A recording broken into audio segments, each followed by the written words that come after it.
मी सोनाली. चला सुरू करूया आजच्या पाऊस पाण्याच्या गप्पा.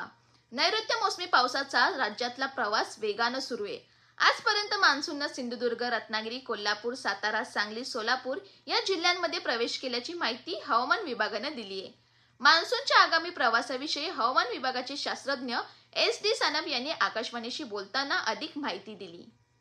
येणाऱ्या 2 ते 3 दिवसांमध्ये मध्य महाराष्ट्रातील काही भाग, मराठवाड्यातील काही अजून भागांमध्ये सुद्धा तो होण्याचे चान्सेस आहेत आणि त्यानंतर पुढे पावसाच्या परिस्थितीवर आणि स्पेशल डिस्ट्रीब्युशनवर सगळं अवलंबून असेल. धाराशिव जिल्ह्यात आज सकाळपर्यंत सरासरी 66 मिलीमीटर पेक्षा जास्त पावसाची नोंद झाली. पावसामुळे लातूर ते कळंब या रस्त्यावरच्या पुलाचं नुकसान झाल्यामुळे सकाळी वाहतूक ठप्प झाली होती. या पावसामुळे वातावरणात गारवा निर्माण झाला असून बहुतांश ठिकाणी पाऊस झाल्यामुळे नदी नाले वाहते झाले आहेत. तेरणा नदीचा पाण्याचा प्रवाह वाहता झाला आहे. आजच्या पाऊस पाण्याच्या गप्पा इथेच थांबवूया. पुन्हा भेटू उद्या ताज्या माहितीसह. नमस्कार.